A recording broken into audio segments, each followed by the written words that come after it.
Hey people, CzarThwomp here, and welcome to episode 60 of The Grace Journey 2, Resolve. Last time, we went over to the prosecutor's office and we talked to Kazuma, and then we went over to the hospital area where we talked to Vigil, who then told us about how Kazuma's father wrote up a will that apparently very few people know about, and now we're gonna head back to Caiden's office, so we can talk to him about basically what's going on.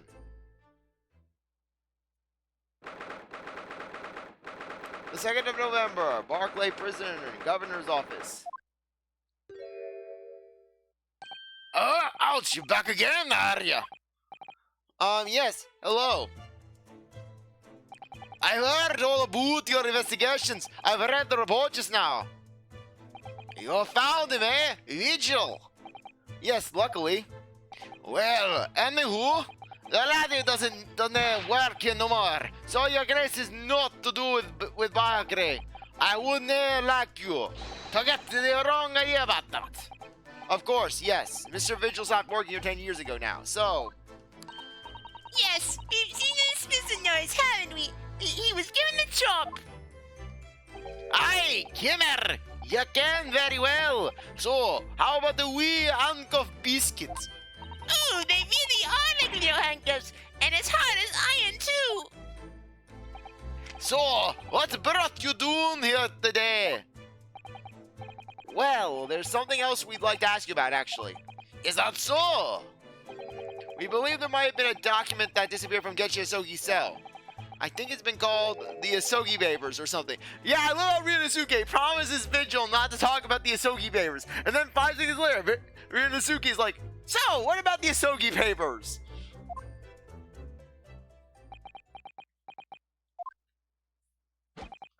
Did I no say? Gregson death is not to do with things that might have happened to Barclay. With the past and the past, laddie. Let's not footer about with irrelevant details. His expression changed completely. We're clearly on to something here.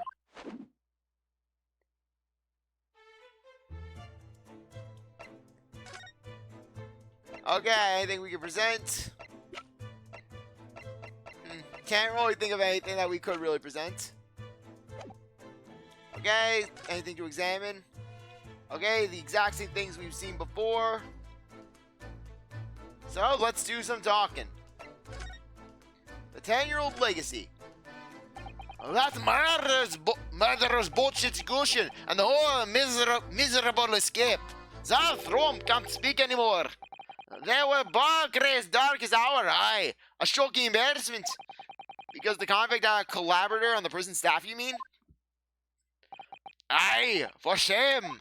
The coroner who confirmed the death of the man after his execution, Sithe. And my chief ward at the time, Vigil, who was in charge of the whole affair. But Mr. Vigil says he didn't know anything about it. The rascal wouldn't say otherwise, eh? More handcuffs.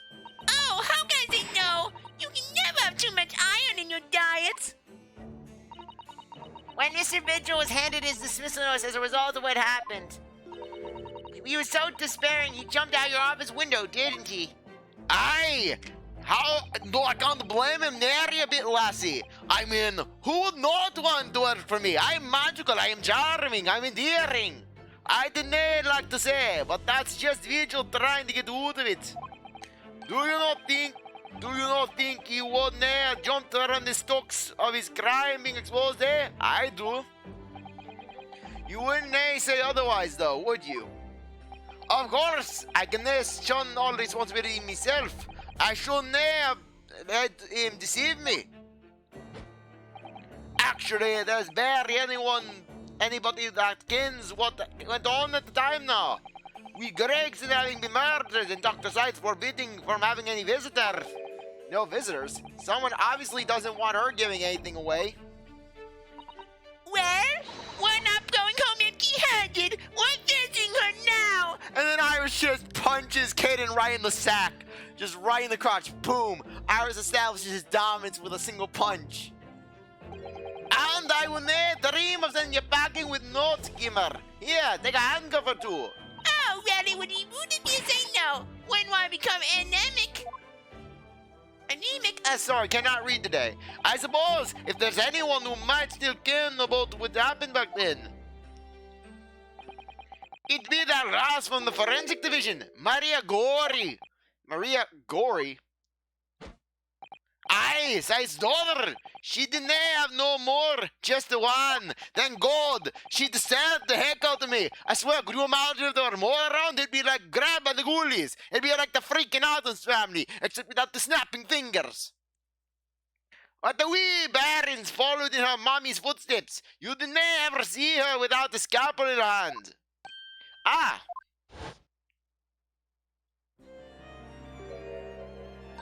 Mama, what is this? Ah, well, where did she spring from? And did she just call the doctor Mama? At first I thought she was some weird Frankenstein creature. Like Scythe, she just crafted a daughter from body parts of the dead. Would not be surprised in area bit if she did something like that. Dr. Scythe's daughter, Gory. We could do with talking to her. So, she's Dr. Scythe's daughter, but her surname is Gory. Aye, there's some family history, I'm sure, but I didn't ken the ins and outs of it. From what I heard, Maria's father, she disappointed Dr. Scythe in the bedroom shortly after her birth. And well, frankly, Dr. Scythe, she never appreciates disappointment. Yes, and basically all those scalpels had another reason. Sentimentality. She grew up watching her mom working with the bodies of folk who died in strange circumstances, and decided to do the same with her own life. I can understand it myself. Perhaps she was driven by a deep respect for her mother. Perhaps. And who? She was in charge of Gregson's autopsy, I believe. Right, and the coroner responsible for this incomplete report. Someone told me once that the wee lassie always loved her mom's stories about cutting up bodies. It disturbed the heck out of me. There's even a rumor that she's used to listen to the funeral march as a lullaby. Well then, perhaps her mother might have told her about the autopsy from the case 10 years ago. But more importantly, we had to get her to touch grass. Aye, I say there's a fighting chance at least. After all, that was a life-changing case for all of us. We really need to speak with Miss Gory herself about this, I think. Well, thank you very much. I'm no happy about any part of this. It took 10 years for Londoners to finally forget the whole professor business. Can you no get up on this, laddie? Stop asking pointless questions. I'm sorry, I don't like dredging up these painful memories for everyone. Can you just say when no? Leave me alone and then come back here, eh? The Asogi Papers. How'd you come to the kind of boot that, laddie? There's no many folks even here in the prison who've do those papers. Ah, well, I can't tell what Mr. Vigil told me. I am afraid our sources must remain confidential, sir. We've been led to believe that the papers are actually a last will and testament. Is that right? The professor's, or rather, Genshin Asogi's.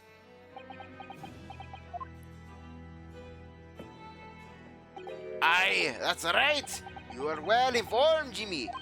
Oh, is that the end of the silent treatment? But then after the convict's execution, it mysteriously vanished from his cell, didn't it?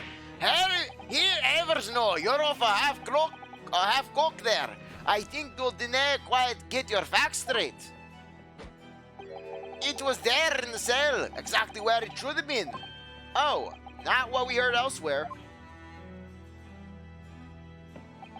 Let me just have a wee hulk around in here. I'm sure I can find it. Aye, here they are. See? The last one testament of Genshin Asogi. Written with a calligraphy brush. Of course, I can never read a word of those Japanese squeals. But I mind it says he leaves all his worldly possessions to his son back in his homeland. Yes, that's correct. That's the gist of it. So these are the Asogi Papers. Aye, of course they are. Papers written by Asogi, and no doubt about it. There's no mystery here, it is. That's your lot. After all, this drama show that slaughter of an execution. We sent the man's possessions back to his clan in Japan, and that was the end of it. I think we ought to take a record of this, Mr. Naruto, just in case. The Asogi Papers have been added. One thing before you go on your way, Mr. Naruto. Oh, yes? Those papers are not to do with Gregson's death. I prefer if you didn't make no mention of them outside this office, or rather, I wouldn't just prefer it. Consider it an order from the highest level of our government. I understand. Let's move out. And take these back to the prosecutor's office. We'll show them to Kazuma.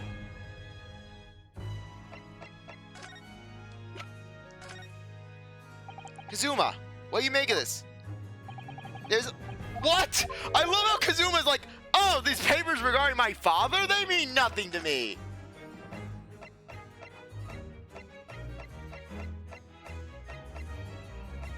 Okay, I'm kind of confused as to where we're supposed to go now.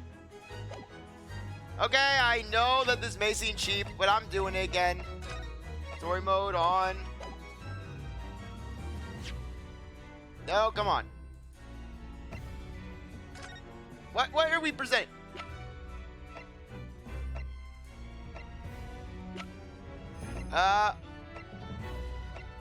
What are you scrolling to? I know. Okay, sorry. In that case, I'll just keep it like this. This came up in the trial, didn't it? As something a little dubious, I mean. The fact that no time of death was recorded on Inspector Gregson's autopsy report. Yes, there were some unexpected turns in the courtroom earlier.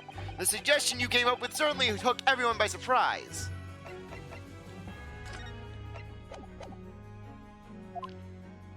The idea that the victim died the previous day at some other location is quite something. Well, considering when the pocket watch had stopped and when the scorch marks on the candle, it's certainly a distinct possibility. That evidence and the scene both point to it. To be honest, it bothers me too, so I paid a visit to the autopsy room earlier. The coroner responsible wasn't there, but I got a name. It's Dr. Gory. If it wouldn't be trouble to you, Kazuma-sama, we'd very much like to speak with the coroner too. Of course, the last thing I want is for anything to be brushed under the carpet. Scotland Yard's autopsy laboratory is behind Lowgate Cemetery. Lowgate Cemetery by Barclay Prison, you mean? Ah, you know it, do you? The prison where my father was incarcerated and robbed of his life. Kazuma-sama. Well, thank you. We'll pay a visit to the laboratory later today.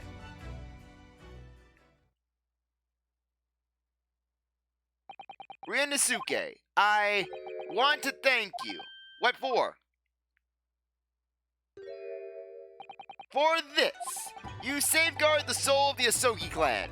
Well, it's a famous sword that's been your family for generations. My only slight regret is that I never got the chance to draw it before I returned to you. Karuma is said to have been forged by a master swordsmith during the Sengoku Warring States period. I come from a long lineage of warriors, many of whom were experienced swordsmen.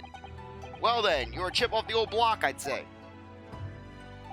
This blade, Karuma, is a symbol of the Asogi clan's honor and might. Apparently, one of my father's apprentices even took the blade's name for a surname. And then, yeah, funnily enough, though, that's the exact name as Manfred von Karama in Japan. So basically, it can be concluded that Manfred von Karama, basically, his ancestor was an apprentice of basically Asogi's, of Karuma's father, Kazuma's father at some point. Though now I'm imagining basically just, so now I'm imagining just Manfred having this fake history of basically just basically coming up with this fake history to safeguard the fact that one of his ancestors was the apprentice of a detective. No! I will not allow you to know about our ancestry, Franziska. But Papa, why is it that we are detective people? It is a shame that you will take your guide, Franziska. We are not detective people. Really? Karuma? It does sound formidable, that's for sure. 16 years ago, when my father was a visiting student here in London, he had this sword forever at his side, which is why it means so much to me that I have it at my side again now too. And that is all thanks to you. It was an honor.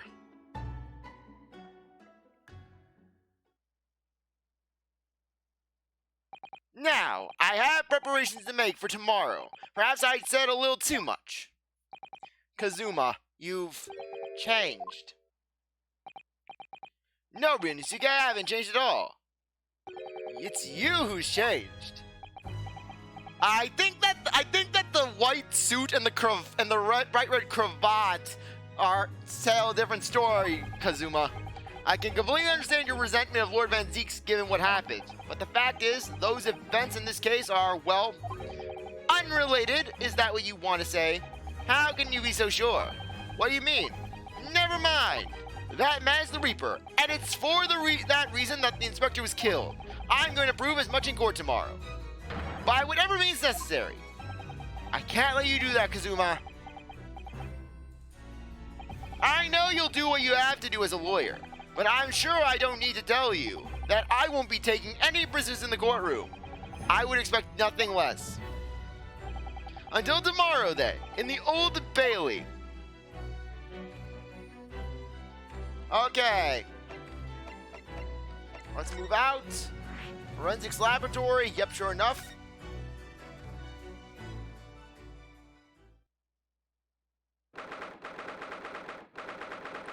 2nd of November, Forensics Laboratory.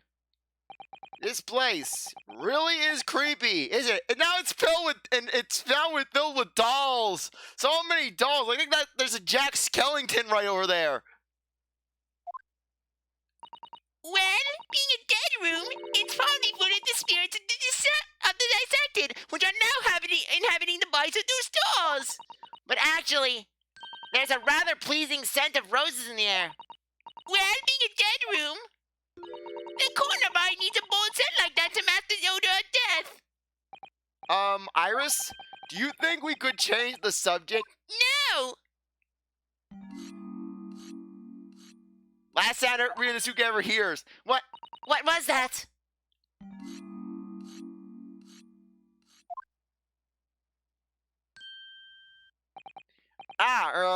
Dr. Gory?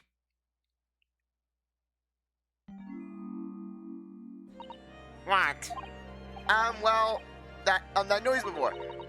I was sharpening my tools before I go to town and claim more bodies for the collection.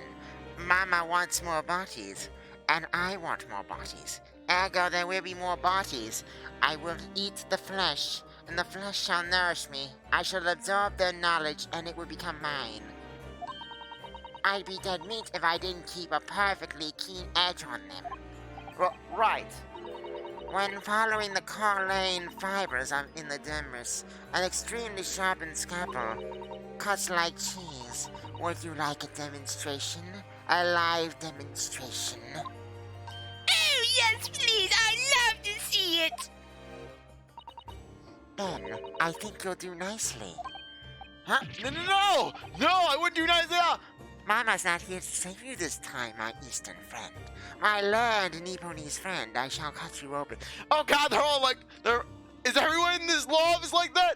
Yes, we are. No, I wouldn't do nicely at all. I mean, maybe some other time. Was that Tut? Well, we came here to ask questions, so... Okay, let's examine the room, as per my usual tradition. Well, look at this. What a magnificent display case. The cherry wood has been polished to a high sheen, and the intricate carving... Okay, we already read this one. Yes, the count. It's 10 people. Pardon? It's made from the bones of 10 different people, all mixed together. Some of my best work. I was admiring the case, actually. The scary skeleton inside is something I intend to ignore as best I can. You're strange. I wonder who is the strangest. I don't know, the girl who has a 5,000 dolls? This looks different to before. Of course, Mr. Naruto. Miss Gory's a young maiden. She has all sorts of charming little dolls and the like around her place of work. Look, this one has a bunch of needles in it. How exotic. And oh, it looks like you, Mr. Naruto. And then Susanoo moves one of the needles around in the doll, Ryunosuke. Ah! Mr. Naruto, it's rude to scream out. And then basically Susanoo, she throws the doll down, and Ryunosuke finds himself flailing on the ground. Oh yes, you're right. Perhaps she's not so strange after all. How I practice. Sorry? Mama always says that operations and dissections require speed and accuracy. So I take out my needle and thread the stitch 3 new dolls every day. Ah, right. I trust used to make livers or kidneys or intestines, but Mama told me to make something more friendly instead. That's quite different to what I imagined. I'm scared, Mr. Naruto. Look at all the bottles on these shelves and these cabinets. What an assortment of chemicals. Those ones here are labeled highly toxic. That's worrying, because there are also things that look like salt and pepper shakers in there. Oh yes, and they actually say salt and pepper on them. The doctor boy spends a lot of time in this room, I suppose. Perhaps she has her meals in here sometimes. Life goes on, even when you're surrounded by death. Okay, that was the same. I read a repeat, hooray. The stuffed crow and owl. That looks like an owl and crow up there. I know, and they haven't even twitched since we came here. Okay, we're probably gonna get a repeat of this one. Yeah, it's taxidermy mounts. And watch out, this one has new dialogue to just make me look bad. Yes, we know about the sleeping of the taxidermy models. Okay. Let's check this out. The tools. A table and a set of sharp tools. When you consider each in isolation, it looks pretty innocent. So why is that when you put them... Okay, yeah, we already read this one already. Okay, are we... Yeah, I just want to make sure that we're not missing anything. That's Mama's dissection table. It's so high for me, though. It is. If I fell from that height in my sleep, it would really hurt. What, you mean you sleep in here? Autopsy work is very involved. It's usually too late to think about going home when I'm finished. But I have bad dreams when I sleep here, and I always end up falling on the floor. So I'd like to exchange that table for a lower one. Maybe you should just go home. No, going home is for the weak. It's the bloody dissection table. Those large jars seem to have pale things flowing around inside them. I suppose they're fruit liqueurs or something, or like pickled umboshi bears. Okay, yeah, is this gonna be a repeat? Is this gonna be a repeat of what we've seen before? Ah, that jar you're looking at there contains monkey brains. And then meanwhile, Van Zeeks, and then Van Zeeks, he would have basically interjected with, I eat the brain of the Nipponese man. Oh my! The composition is similar to the human brain, so they make for interesting study materials. And in the next jar along, we have monkey. No more monkey anythings, please. I have the monkey paw, Mr. Lawyer. I use it to grant the wishes of my desires. If you say so. Oh dear, the time when I was so thought it was some pickled umboshi bear seems so long ago already. Okay, anything else? Okay, I think we have time for one dialogue. We have actually met before. I'm a lawyer, if you remember. You're not dead yet. What? So Mama said I wasn't to cut you open. She's so strict about things like that. Yes, Maria Gory, i.e. London's next notorious serial killer in the making. Well, good. Dr. Sithe has some scruples at least.